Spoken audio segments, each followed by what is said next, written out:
Actually, one chair can go away. Yes, yes.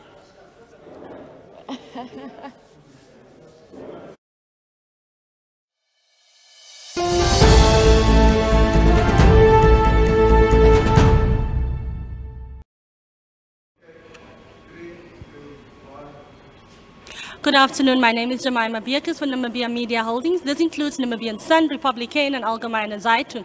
Today we are at the Commerce Regional Council, the Kovambo Noyoma Hall, where the official launch of the COVID-19 Communication Center will be taking place. This Communication Center will be the main focal point for media briefings between the media and government officials to inform the nation about the way forward and the strides taken against the fight against COVID-19.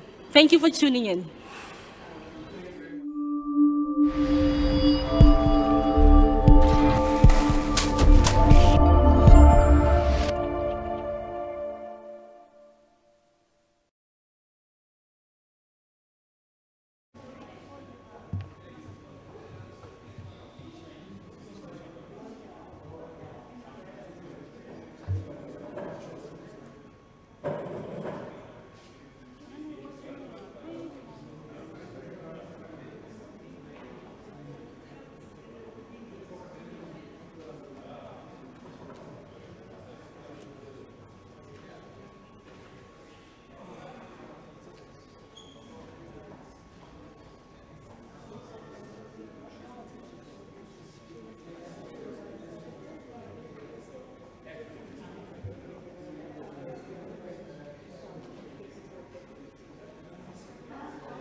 Yeah, there is some smell coming in.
Good afternoon. My name is Jemima Beatrice from Namibia Media Holdings. This includes Namibian Sun, Republican, and Algemeine Zeitung. Today we are at the Commerce Regional Council, the Kovambo Noyoma Hall, where the official launch of the COVID-19 Communication Center will be taking place. This Communication Center will be the main focal point for media briefings between the media and government officials to inform the nation about the way forward and the strides taken against the fight against COVID-19. Thank you for tuning in.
your time to join us here today as we launch this very center, as well as give an update on the situation of COVID-19 in Namibia. Therefore, without wasting any time, I'd like to call upon the Governor of the Commerce Region, Honorable Laura McLeod Kachira, to give us the welcoming remarks in this very building that the Commerce Regional Council was kind enough to give us for these operations. Comrade Governor. Thank you very much, Director of Ceremony. Can you hear me? Yes. Oh, thank you very much, Directors of Ceremony, for giving me the floor. I know my assignment this afternoon is basically to give a welcoming remarks, but allow me just to make few statements before I do the welcoming remarks. Absolutely, I'm going to do that. Let me also give notice that the Commerce Regional Councils are around with us here. I think we have 6 or 7 of them outside there. Now, because of the space and the social distancing, definitely they could not be inside with us. But Directors of Ceremony, allow me from the onset to extend our praise and glory to our Almighty God, our Creator, for His supreme and absolute mercy which made our launching ceremony today a reality. Fellow Namibians, join me in requesting His powerful spirit and helping hand to be our compass to protect and guide us during our state of emergency to fight the spread of COVID-19 with well-instituted confidence and faith. Secondly, let me convey our gratitude to our President, Dr. Hage Geingob, for the visionary leadership to put the health and the safety of the Namibian people as a priority through his timely declaration of the state of emergency and the immediate lockdown of Commerce in Erongo region. As a governor of Commerce region, I don't want to delay to express my gratitude for the honor to officiate at this historic ceremony. I must also not fail in my duty to register the overwhelming appreciation of Commerce leadership and the entire Commerce community to host this important center right here at Commerce Regional Council. It is appropriate and very important to recognize and appreciate the hard work and tireless commitment from the Ministry of Health, Ministry of Information, Communication and Technology, and the Health Advisory Desk in the Presidency as leading institution in this COVID-19 campaign. The special thanks also goes to the stakeholders, public and private sectors, NGOs, CBOs, donors, sponsors and social partners, and religious institutions who positively responded to the call of resource mobilization in a spirit of Harambee, pulling together in the same direction as one Namibia, one nation. On this positive note, I applaud to all the other strategic role players not to allow any further delay in availing their contribution to prevent and counter the further spread of COVID-19 in our community. Directors of Ceremony, on behalf of the entire Commerce region, I think it is the appropriate moment to confirm our determination and absolute commitment for the full application of the state of emergency declaration as declared by the President, Dr. Hage Geingob, and the adherence to the letter and spirit of the adopted COVID-19 regulations for the successful attainment of the virus.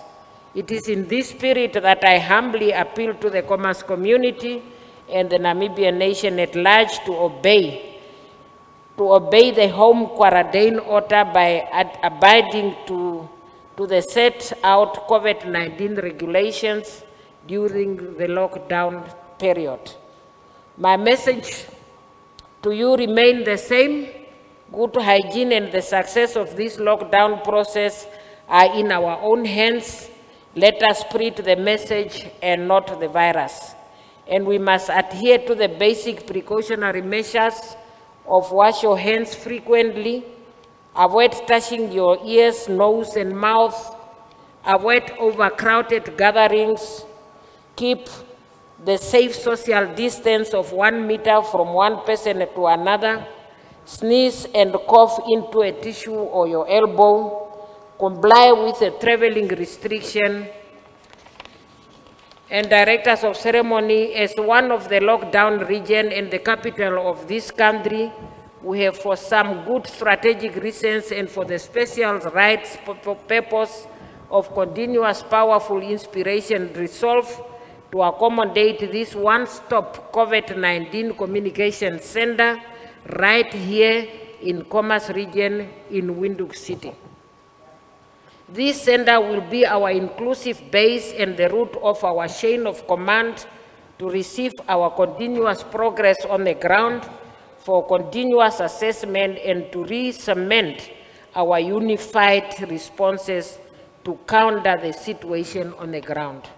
Fellow Namibians, join me to confirm and convey our best wishes of renewed strength and wisdom to the Minister of Health under the Minister Honorable Shangula, Dr. Shangula Reda, Minister of Information, Communication and Technology under Minister Honorable Pea Mushelenga, and the Health Advisory Desk in the Presidency as our frontline forces to lead this nation to that desired destiny.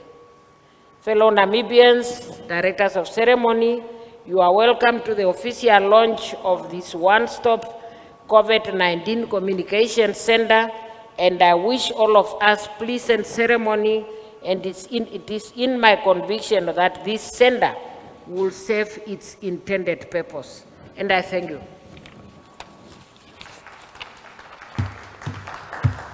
Thank you very much, Honorable Governor, for welcoming us to your center. And now that we are fully welcomed and we can dub this as the COVID-19 Communication Center, I'd like to recognize the presence of the Minister of Information, Communication Technology, Dr. Pea Mushelenga, as well as the Minister of Health and Social Services, Dr. Kalumbi Shangula, as well as the Special Advisor to the Presidency on Health Matters, Dr. Bernard Haufiku, in our midst today, as well as Dr. Charles Sagwe Moses as the WHO representative in Namibia. I also recognize the Deputy Minister of Health, as well as the EDs, as well as all the councillors present here, and of course the media that is getting this message to the people of Namibia around COVID-19. Therefore, we are here for one thing, that is to launch the center as well as give an update. So without wasting any time with that regard, I would like to invite Honorable Pea Mushelenga to give us the rationale and the launch of the COVID-19 Communication Center, otherwise the CCC, in order to give his speech in that regard. Thank you.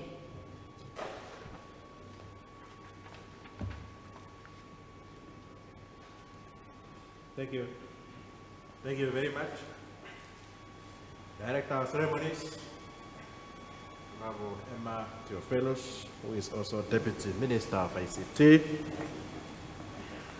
Honorable Dr. Kalumbi Shangula, Minister of Health and Social Services, Honorable Esther Mnyangwe, the Deputy Minister of Health and Social Services, Honorable Regional Governor for Commerce, Honorable Laura McLeod-Kashirwa, the Special Advisor on Health in the Presidency, Dr. Bernard Haufiku, Dr. Charles Sagwe Moses, the World Health Organization representative in Namibia, Executive Directors of the two ministries, members of the media. In the recent months, the world encountered challenging times due to the outbreak of COVID-19. As a result, many countries, including Namibia, introduced measures to address the COVID-19 pandemic. Normal daily routines changed and new methods of operations were adopted following the introduction of the state of emergency in Namibia. It is important that while these measures are in place, the nation should be kept updated to follow new developments if any, and know the programs and plans that have been put in place by the government. For information dissemination to be effective, it should be properly coordinated and disseminated in a professional manner. It is for this reason that the Ministry of Information and Communication Technology took an initiative to establish the COVID-19 Communication Center, whose launching we are witnessing today. I commend the Ministry of Health and Social Services for their support in this venture, as well as the Commerce Regional Council for availing the venue. The purpose of the center is to provide much needed information to the public on the state of the pandemic and government's response thereof. Over the past days, social media has been inundated with fake news about the state of the COVID-19 pandemic in the country. Thus, we held consultation with the Editors Forum and agreed that both the government and media houses are important stakeholders in information dissemination to fight the spread of the pandemic in Namibia. In information dissemination, media houses have ethical obligation to adhere to accurate reporting. This is particularly true, especially for the COVID-19, as misinformation and disinformation can cause panic and uncertainty. In their discourse titled "Fake News and a Two-Dimensional Phenomenon, a Framework and Research Agenda," published in the journal Annals of the International Communication Association, Austrian academics Jana Egerhofer and Dr. Sophie Lescheler states, and I quote, "Misinformation describes incorrect or misleading information that is disseminated unintentionally, while disinformation is incorrect or misleading information that is disseminated deliberately. Thus, while both share the characteristic of the inaccuracy of content, they can be distinguished by their intent. Exposure to mis- and disinformation can lead to persistent misperceptions, which have been shown to be difficult to correct." End of quotation. To avoid misinformation and disinformation thereof, the arrangement at this center are that the center serves as a one-stop shop through which all media inquiries to the government related to the COVID-19 will be channeled, after which they will be transmitted to line ministries to provide information. Responses will be provided at the daily briefings that are coordinated by the Ministries of Information and Communication Technology and Health and Social Services. All media houses will be represented in accordance with the values of democracy that we, the Namibian nation, cherishes. The coordination of this center is entrusted to Honorable Emma Theophilus, Deputy Minister of Information and Communication Technology, supported by the Executive Director, Mr. Mbeuda Wanjarakana. This demonstrates the importance that the ministry attaches to this project. And I have the honor and pleasure to officially launch the COVID-19 Communication Center, and I thank you.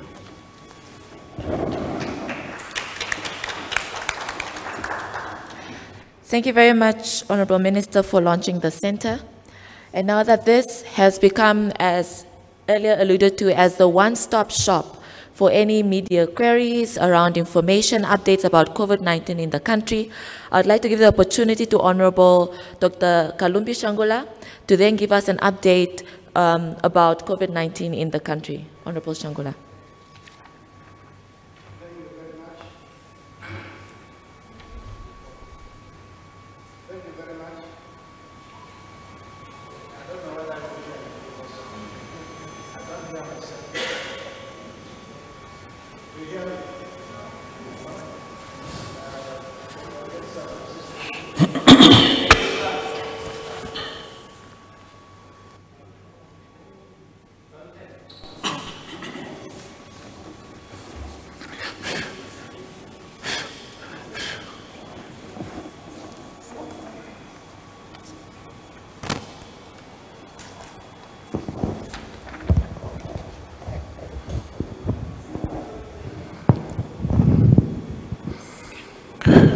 Oh, okay.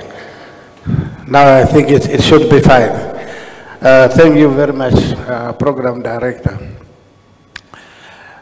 Yesterday, during the press conference at State House, I explained in details the situation of COVID-19 in the country. After 24 hours, the situation remained basically the same. For those who did not follow, currently we have a total number of 13 confirmed cases in Namibia. 4 of the 13 cases are Namibian nationals, and the remainder for 9 are foreign nationals. We had one case which was admitted in the Windhoek Central Hospital. That case is that of a foreign national. It was successfully treated, and the virus has disappeared from that in particular individual, and it has since been discharged from the hospital. Currently, we only have cases in isolation where they are being monitored, but no single case is admitted at this point in time. The magnitude of the infection in the Namibian population needs still to be determined. As I mentioned yesterday, we are developing different strategies to gauge the extent of infection within the general population. When we look at COVID-19, the important thing to remember is exactly how it is transmitted from an infective individual to a susceptible one. That is the chain we need to break down. As you all know that Commerce region and the Rogon regions, they are under lockdown. The purpose of the lockdown is to ensure that there is minimal movement among the people. The virus is transmitted by movement of people.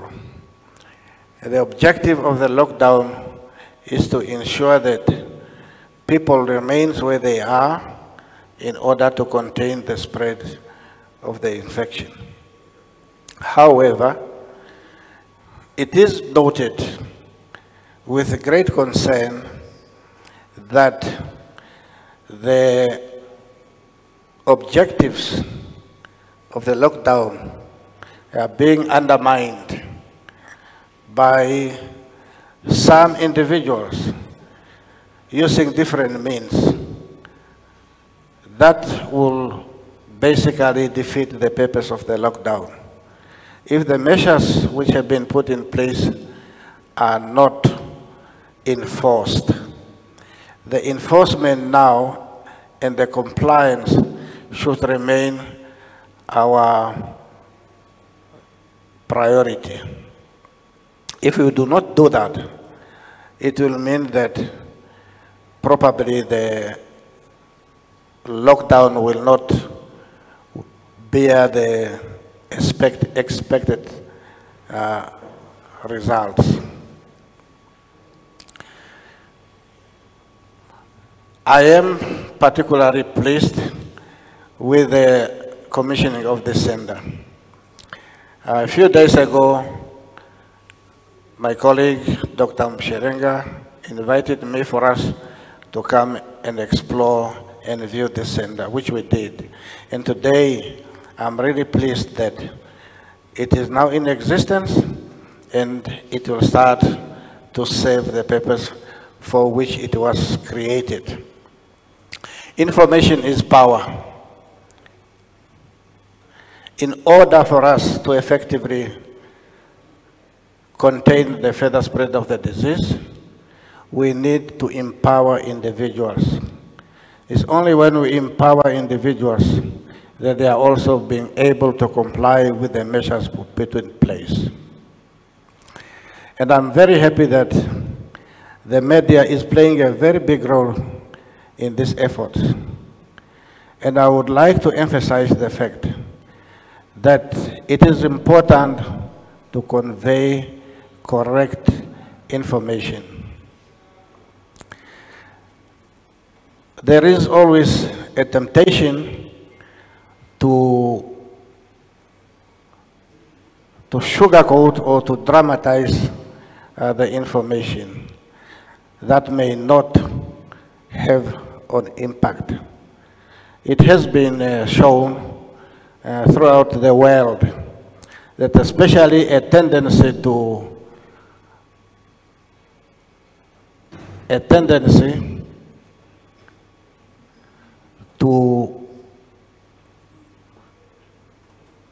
convey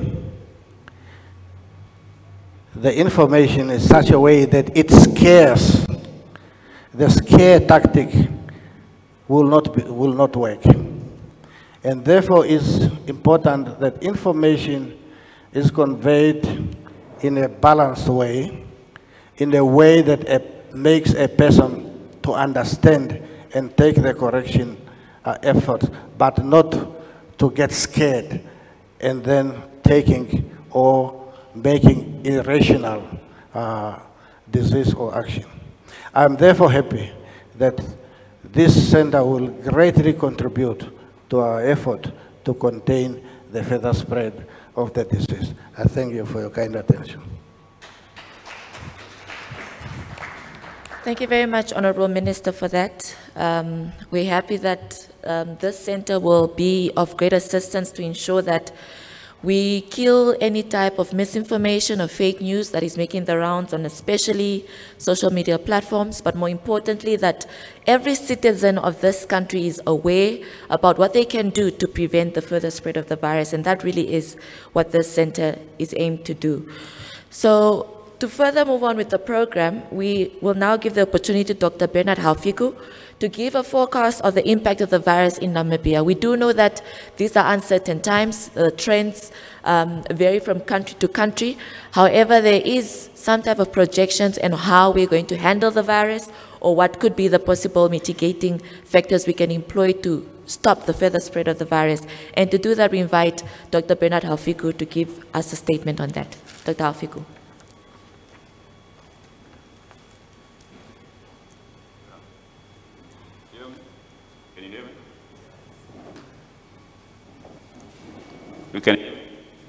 You can hear me? All right. Thank you very much, Honorable Deputy Minister. All protocol observed. I wouldn't want to go through it. I just want to thank everyone especially the Ministry of Information Communication and the entire team under Minister Honorable Mpea Mushelenga for this great effort in heading our request all along since the advent of this epidemic to help us greatly to set up this media center which we are launching officially here today. This, ladies and gentlemen, is one step in the right direction. And we know that together, if we have to stem the tide of this deadly disease, all of us, government, private sector, development partner, many of whom are already on board, and most importantly, the media, all of us must join hands and pull in one direction and in a focused manner. At the center of all of this, ladies and gentlemen, is communication, coordination, and collaboration.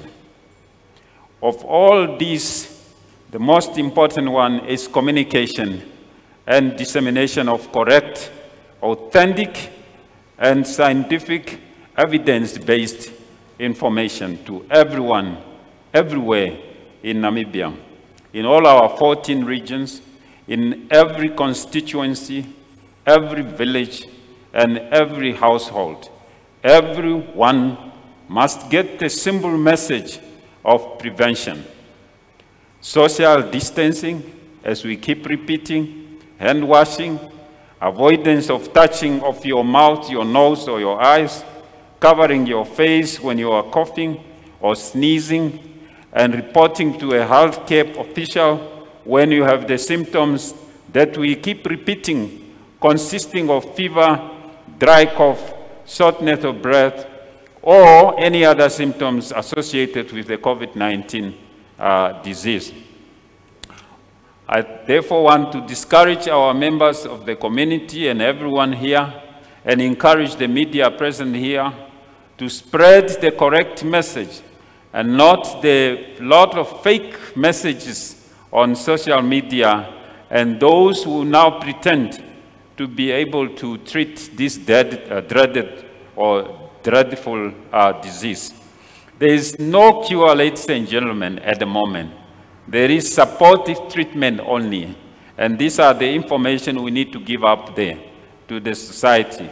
So I encourage everyone in Namibia and beyond the border to log on this authentic and scientific information source here that come from the government through the Ministry of Health and Social Services with the technical support by the Ministry of Information Communication through the leadership of the two honorable ministers here and the staff and all of us who are here to support this effort.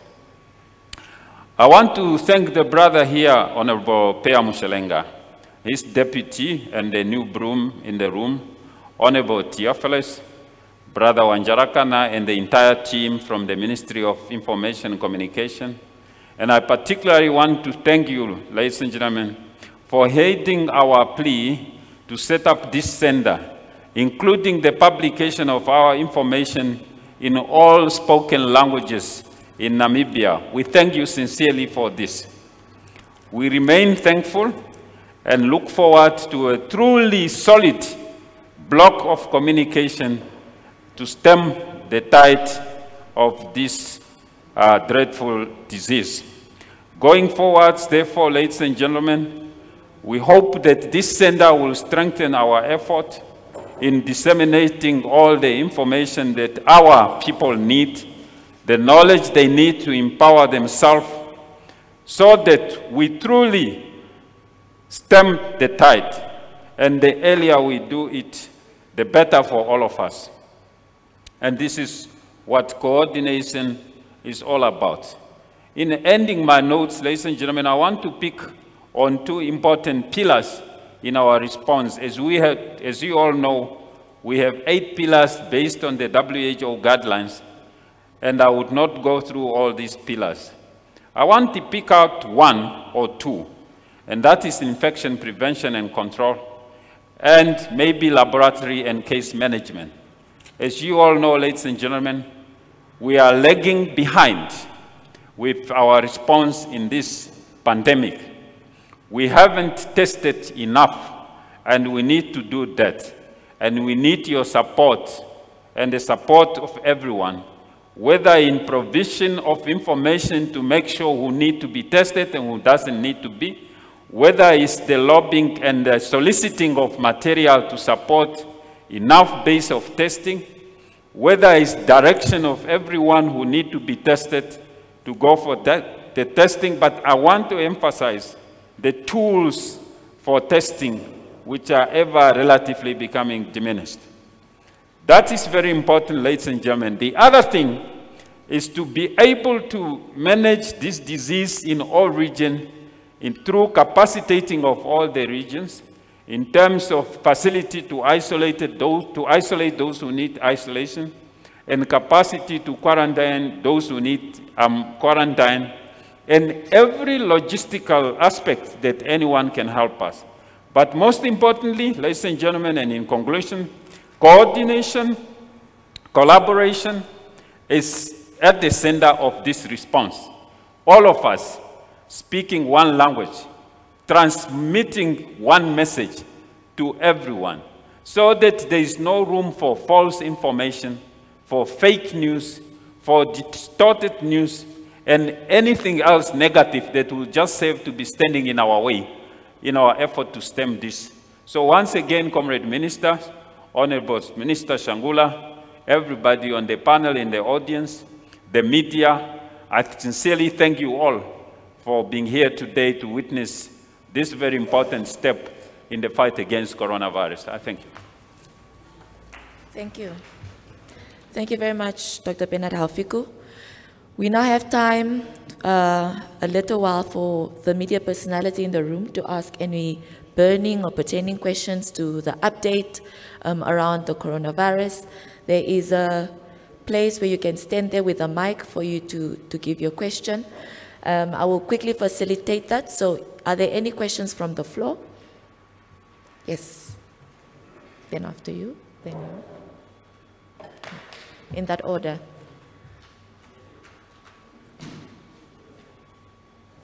You may ask to any of the panelists sitting at the front your questions directed to.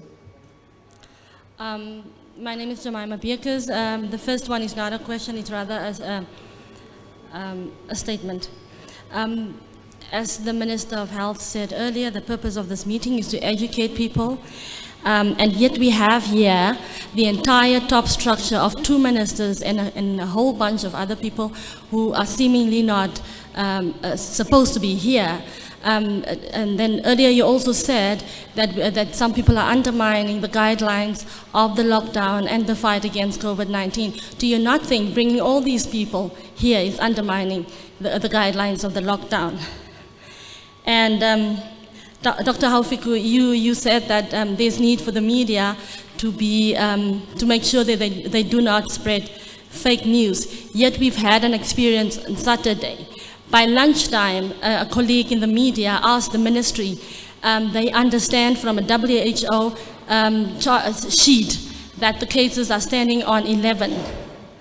By that time, all of the people on the COVID-19 WhatsApp group of the ministry, either they did not comment or they denied it.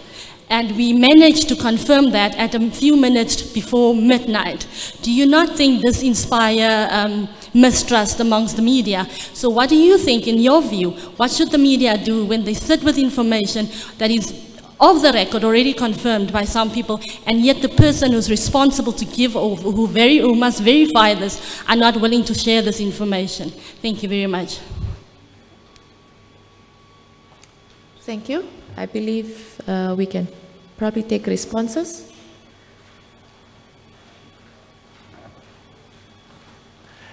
I believe the question were addressed to me, but if you can just again repeat the question, maybe not using the mic so that I can get them. I honestly did not get the question, yeah. Come, you can come. Just come here. Yeah, just come close. Yeah.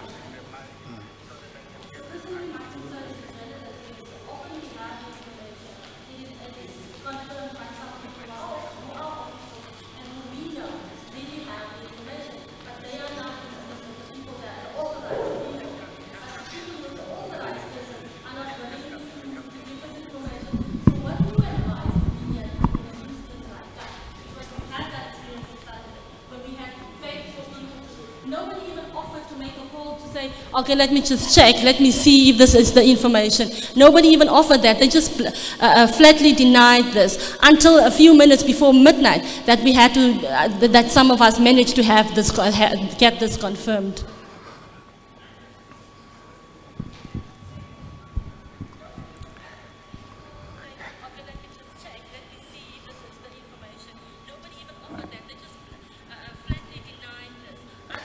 Okay, thank you very much for your question. It's a varied question. I hope you hear me through this one. Eh? Yeah.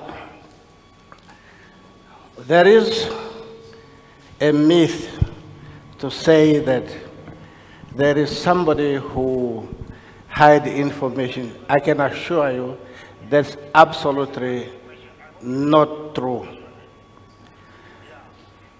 I remember sometimes there are inquiries about something which happened, and then as journalists, they are in the field collecting information.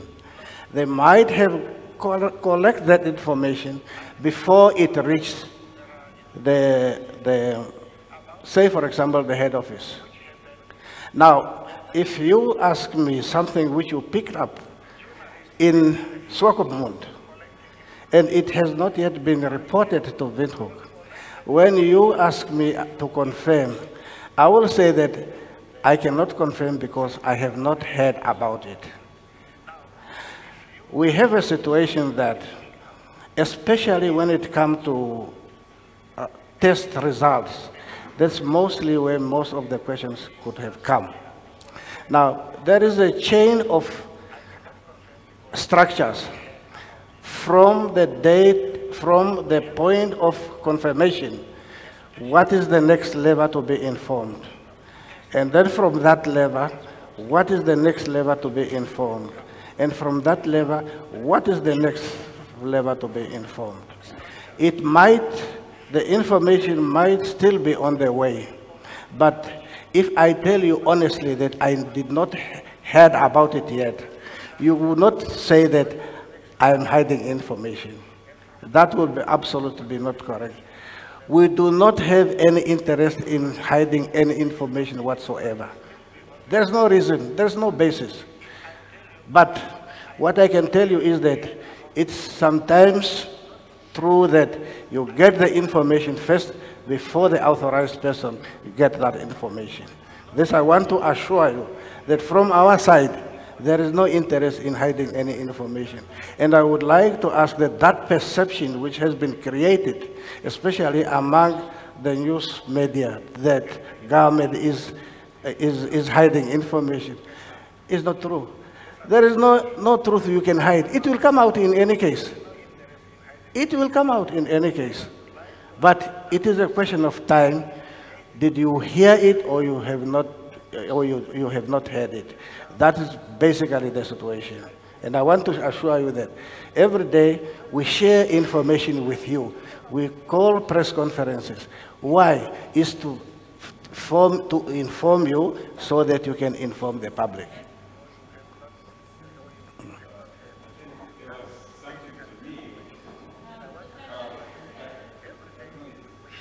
Can you hear me? Okay. Just to add that, Jemima, you know very well that that information was leaked to the media before it was verified. That's really where the problem was. I think we need to allow a process of verification of information, especially as the cases are accumulating.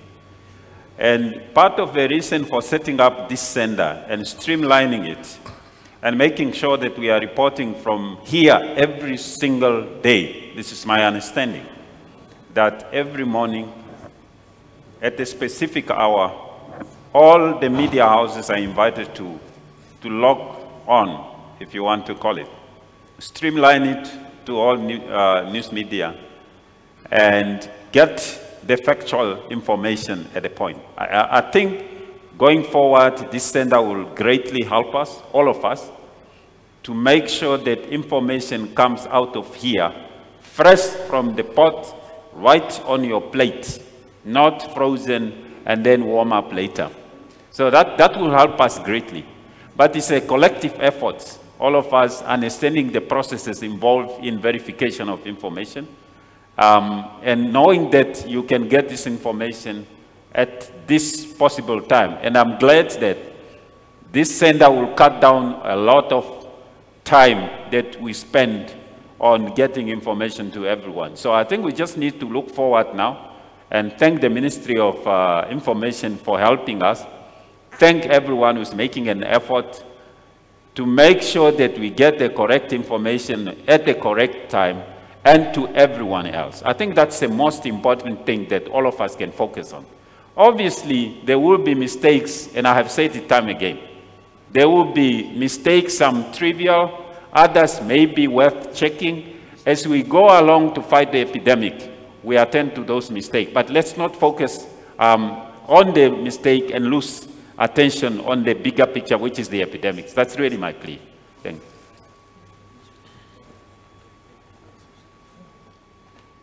All right. Thank you very much. This was second question here, third, fourth, fifth, and we'll end it there. You can go ahead, ma'am.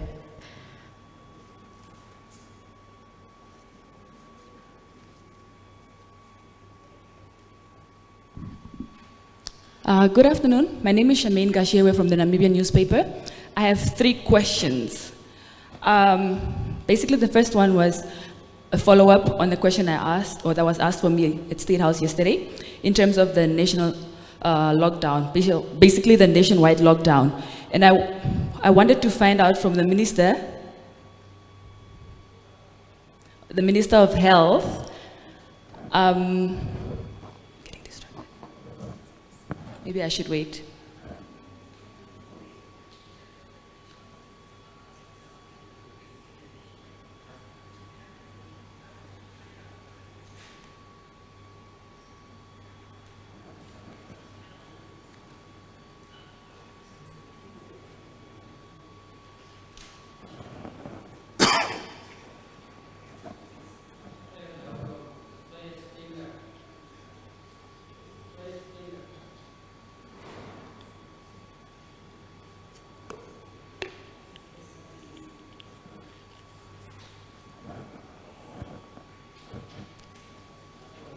Okay, should I go ahead? Okay, I wanted to find out from Dr. Shangula, basically the nationwide lockdown, you said it will only be effected when the situation dictates. What does that mean exactly? Does it mean that we have to have someone die before we lock the whole country? I know the rules, basically the regulations apply countrywide, but I still want to find out what you mean by that.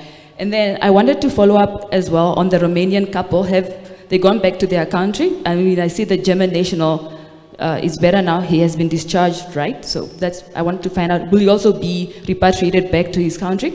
And then lastly, I wanted to find out, have we started using the testing equipment donated by both businessman Jack Ma and the Chinese embassy? Basically, because we understand that there's still a struggle in terms of validation, and that can only be done by the Chinese. Will these maybe not perhaps hamper efforts to defeat the virus? Thank you.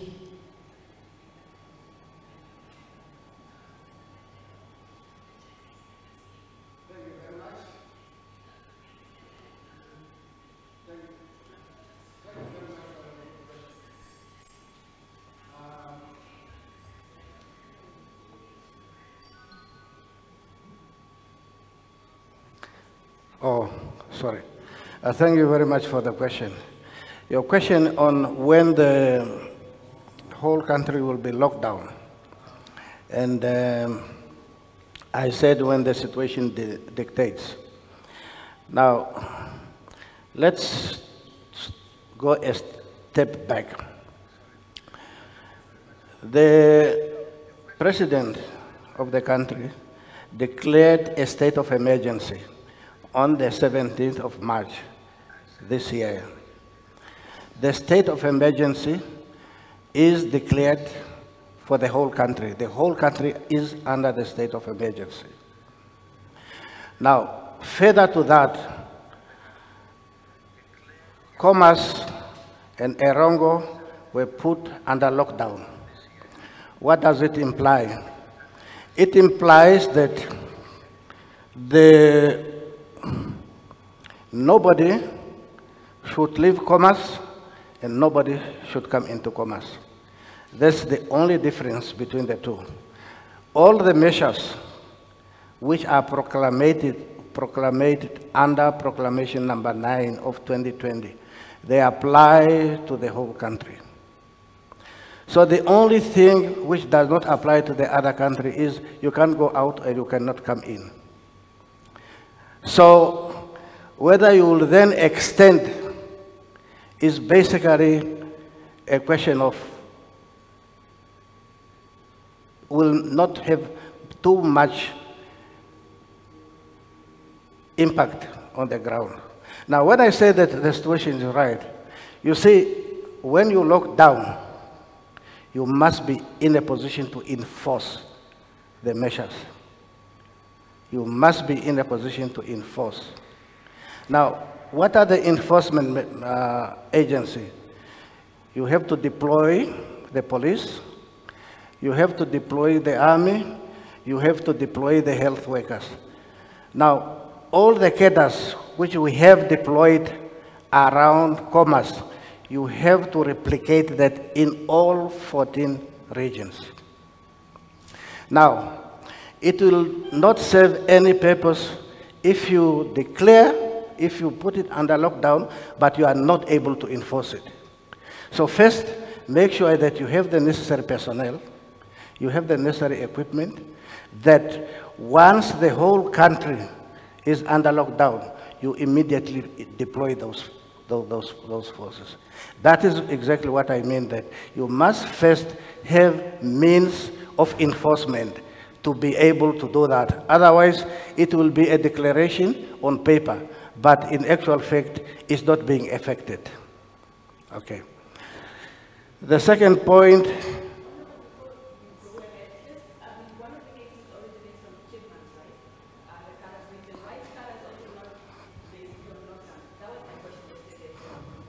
why Karas was not locked? Yeah. Yes. By the time of the consideration of the lockdown, it was considered which are the regions which are at most risk. And that it was identified as Commerce and as Erongo. Why? Because these are the port of entry of international travelers. We have an airport in Commerce. We have an international airport in Commerce. We have another international airport in Walvis Bay. We have a port in Walvis Bay. So those are all entry points for foreign travelers. So that was the consideration. Okay. The second question was the Romanian couple. Okay. We have now three cases which have been recovered.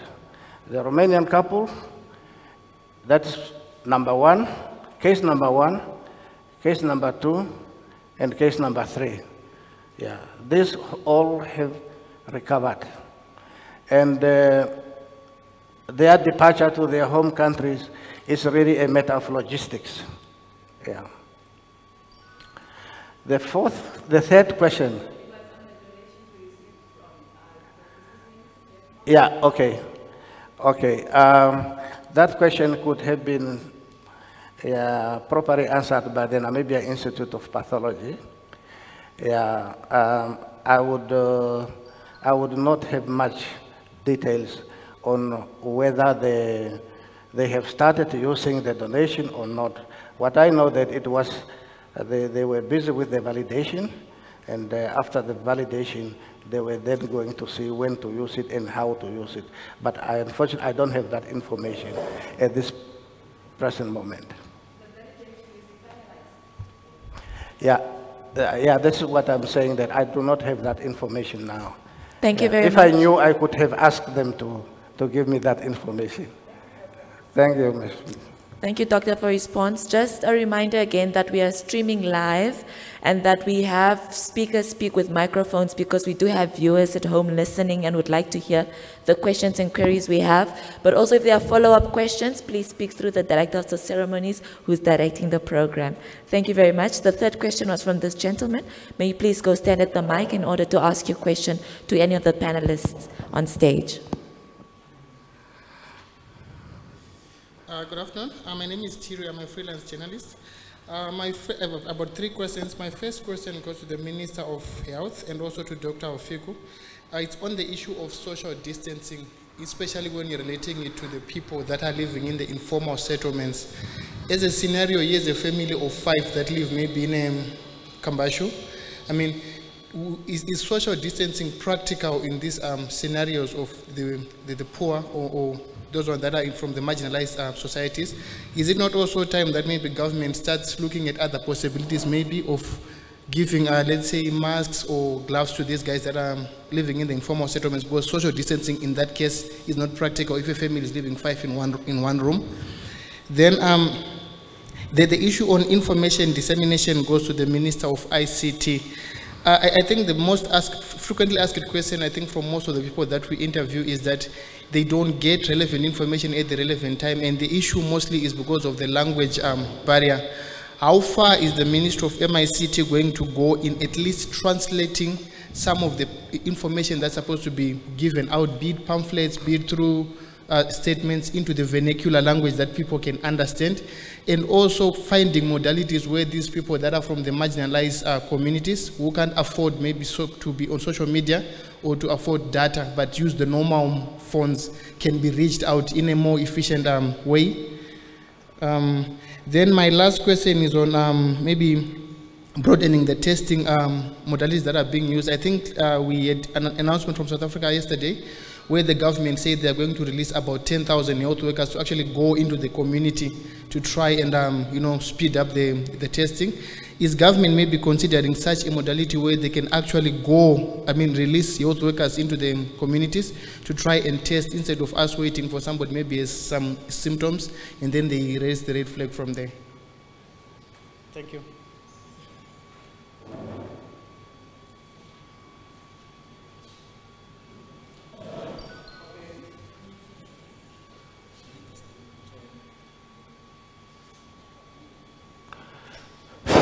Okay. Thank you very much. If I understand, your first question is on social distancing, how to implement it. Is that correct? No, just come closer. That one I can't hear properly.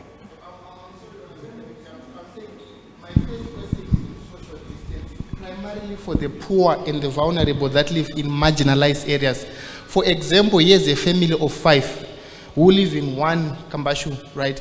In this case, social distancing is not practical because there's no way 5 people can live in a Kambashu and live 1 meter apart. Is it not high time government also looks at other modalities, maybe distribute masks to these people, distribute gloves? Because if you talk of social distancing, of course, from an upper middle income family that lives uptown, they can do that because they have a whole house to themselves. But 5 people living in one room, it's not practical. Okay, no, I agree with you that if you are in a very confined small space and there are many people, it's not possible to achieve social distancing. Maybe other strategy can be considered for a situation of that nature. Yeah, I agree with you. You were saying that the question comes to both me and Dr. Haufiko. Maybe Dr. Haufiko can add. Thanks very much. I agree with the Minister. We face challenges in the informal sector, but this challenge is not just unique to coronavirus.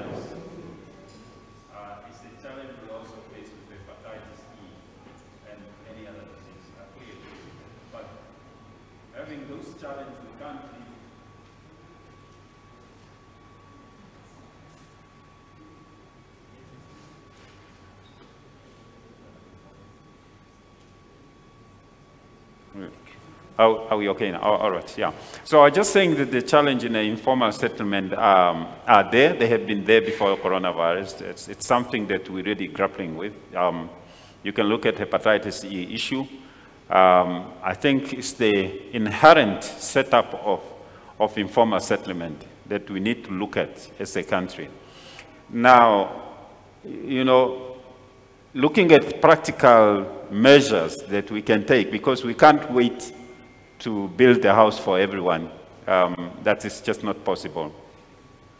I think if people are confined to their settlement, it can still help somewhere. And it's not to say that you mustn't get out of your combustion. It will not be possible. People may suffocate in there. But if we educate the community, maybe with the use of community health worker or some community-based people, to say that don't get all of you out at the same time and conglomerate there. Or when you're greeting, just maintain that distance of 1 to 2 meters, whatever you try to do. Don't shake hands. Don't come. All these measures will mitigate. But we possibly can't buy a mask, a face mask for everyone in informal settlement. But maybe somebody who's serving like a group of people, like cooking for them, or receiving people who come to buy onion, tomato, or something, if we open up the stand, yes, we can consider giving a mask for such a person. As I said, this is a learning situation. Nothing is fixed in stone. We see how the situation comes through our public health officials who are on the ground, and they give recommendations, also the media like yourself. And then we change the situation or our approach as the situation evolves. So nothing is fixed. We have to be pragmatic. That's the only way we can try and mitigate the situation. I wanted to say something on language, and I think the Minister of MICT will answer, I think, on the communication material. But I see we have a hard copy here in almost all the languages, Community Minister. So we have it here. But one thing,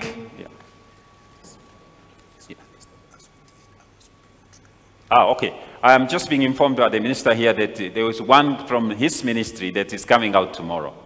The only thing I had pleaded, and very few of us actually think of that, is Braille. I don't know if we understand when I say Braille. Is it Braille or Braille? Braille. Braille, yeah. That is the one I have challenged the team, all of us, whether we ever think of that, because we have to reach out to people with visual impairment. So somewhere along the way, we have to print this material for the disabled people, especially those that are having visual impairment, because this virus will spare no one, so everyone therefore needs to have the information. I think that's where my questioning was ending, or is there something I left out? All right, thanks.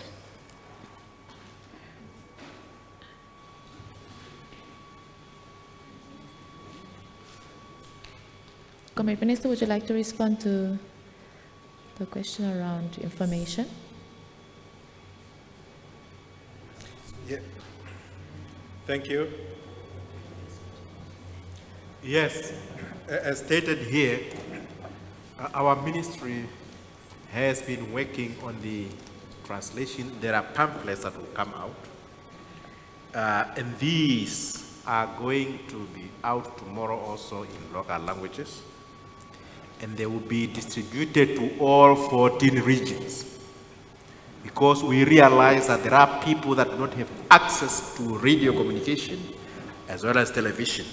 And they don't have telephones. So there are some areas where you need to take these pamphlets for people to understand what is going on. All right. Thank you very much. Ma'am, your floor is yours. You have to read it. There was an order.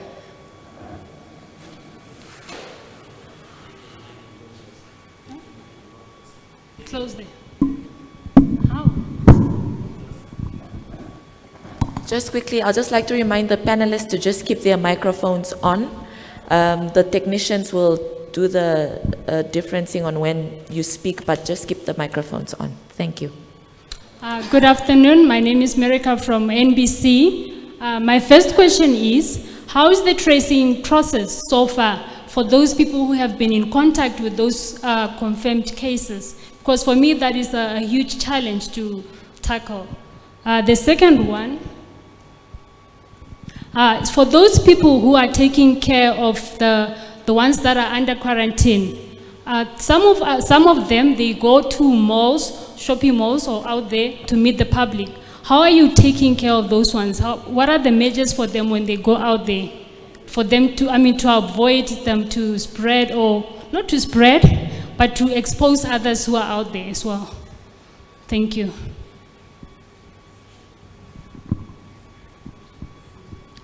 Thank you. Thank you very much for your questions.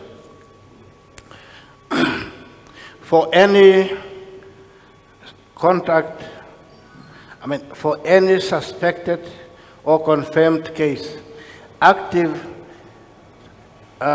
tracing is done. For every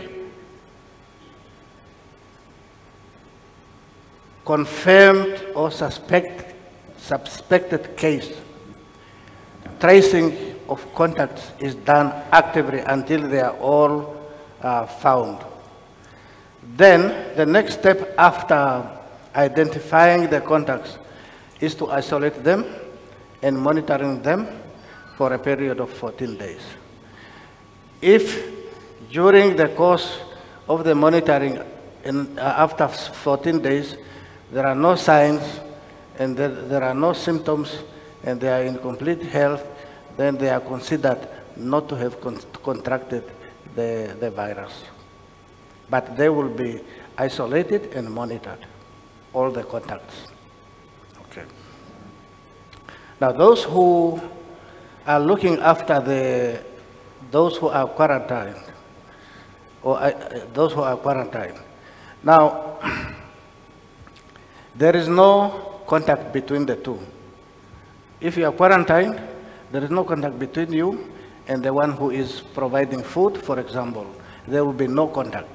So they do not pose a danger if they go into the public. Only when there is, mind you, you must go back to see how does the virus move from one individual to another. It's either through droplets or through hands, and then you take it to yourself. Now, if that chain is not there, transmission will not take place.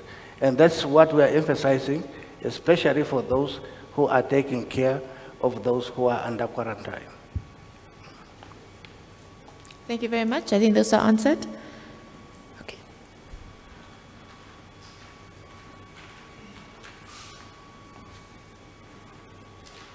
All right. My name is Shuligan Peterson. I am from Eagle FM.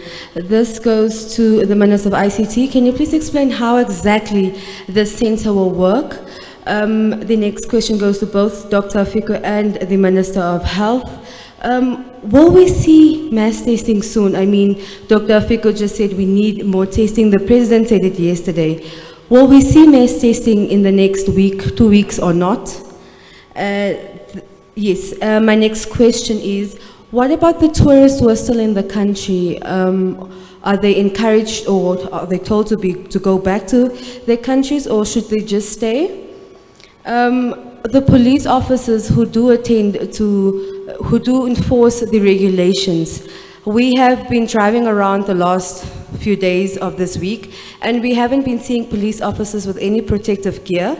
When will they get protective gear, or will they? And do they undergo testing since they don't have any protective gear?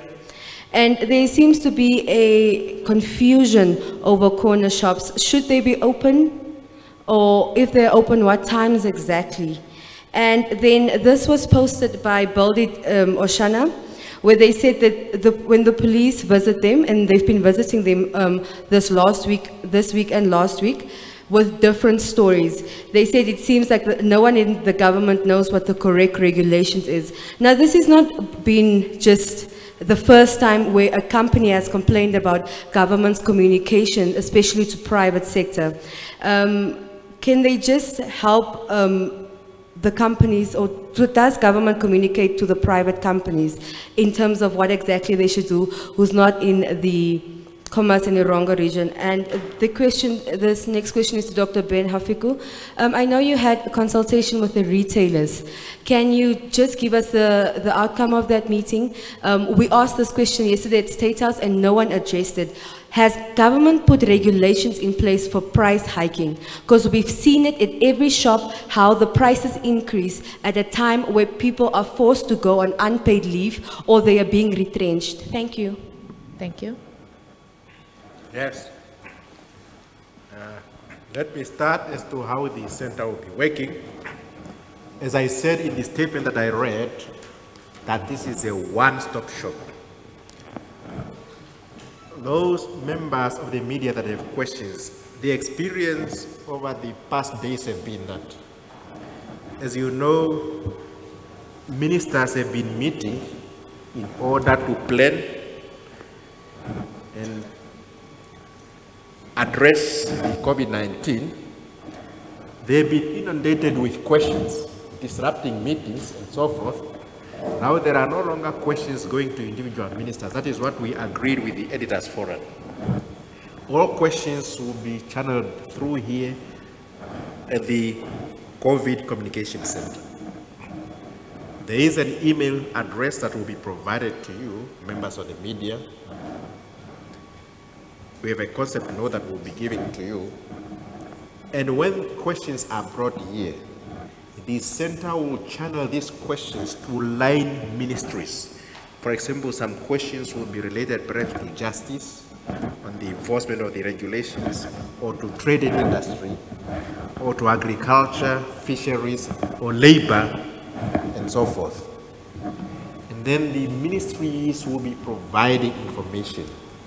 Now at 10 o'clock, the two executive directors of health and of ICT will be here. And in the afternoon, the Minister of Health and yours truly will also be here in order to provide feedbacks to those questions.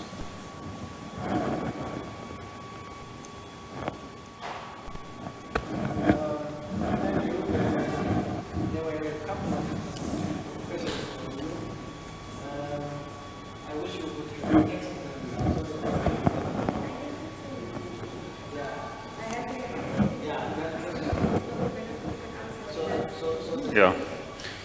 Okay. Maybe while you are sending the information to the minister, I think you mentioned something about corner shops. The regulations are very clear that regulating the implementation of the state of emergency and our response to coronavirus or COVID-19. The regulation allows that all the shops that are selling food will be exempted as essential service providers. So if there is a corner shop there that is selling food, basic food, not alcohol or clothing or spare part or whatever for the car, that shop is exempted from the restriction or from the closure. I can understand why there is a little bit of confusion. As you understand, we are setting up this center for the first time. And the regulations haven't been in place for a long time. You know, things take a while to trickle down to our people. But we have now people in the region. The Ministry of Justice and the Office of Attorney General is hard at work to get even all the other material out. I understand they've been gazetted today and they will come out tomorrow. All the information relating to basically social life, including purchasing or buying of items like food. So the short answer to that now is anyone, if that shop is selling food, then it's treated like a supermarket here.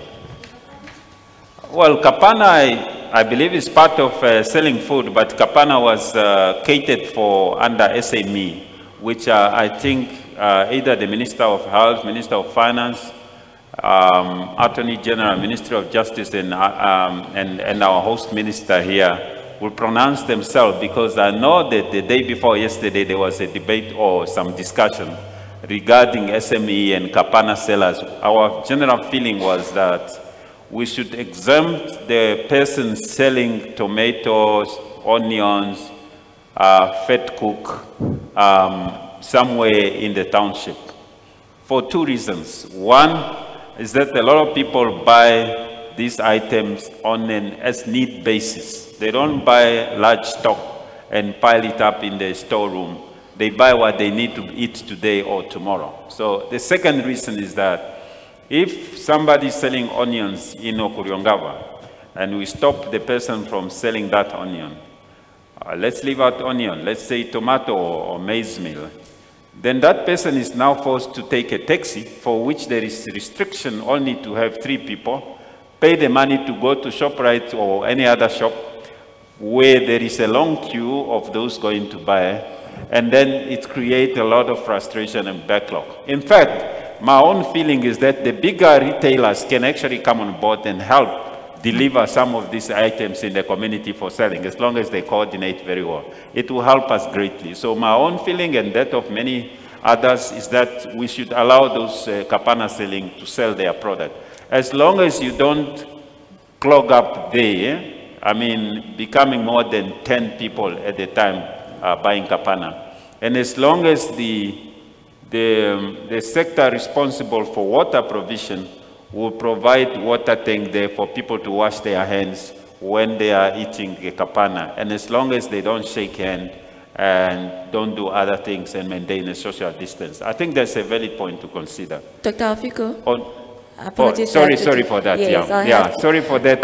The last question is on retailers. Actually, Dr. Afiko will have to stop here for now. I'll have to cut down. Yes. The retailers, we didn't discuss the price cutting, unfortunately. I think it's because it was the first consultation. Just a general consultation and measure that we need to take. But I think I will take note of the price, that I take it to the committee to consider it. Oh, wonderful. Thank you. Yeah. Thank you very much. Apologies, ladies and gentlemen, we have run out of time. However, as the MICT minister has indicated, there is an email address which is covid.num@mict.gov.na, and thankfully the media houses are here to further get this information regarding how they can channel queries and responses that they'll receive here. So thank you very much for asking very pertinent questions. This center is open. As we said, it's a one-stop shop, and you're more than welcome to continue asking your queries, and be rest assured your responses will be provided. Thank you very much. Yeah. Yes, Minister. Yeah, I'm sorry to speak after the session has been closed, but I just wanted to inform the public that as we were sitting here discussing, we have now confirmed case number 14. So in Namibia now, the confirmed cases are no longer 13, but 14, and this is a contact of one of the cases which has been confirmed already. I just wanted to make that announcement. My apology. Thank you very much, Honorable Minister. That's why this center is here, so that you get information as it is. Thank you very much for that. And with that, ladies and gentlemen, we've come to the end of our launch and update, but be rest assured we are back here tomorrow. Times and logistics will be communicated to you, but please do send in your queries as indicated, and we're here to give you more information. Thank you very much. We have now confirmed case number 14. So in Namibia now, the confirmed cases are no longer 13, but 14, and this is a contact of one of the cases which has been confirmed already.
But also here in Namibia, the situation is changing.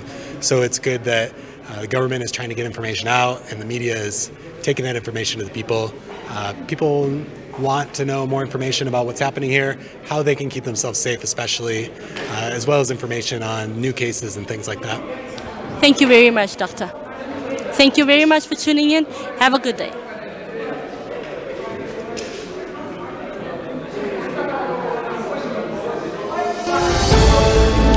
Thank you so much. Thank you so much.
Coronavirus doesn't kill me, this career will kill me.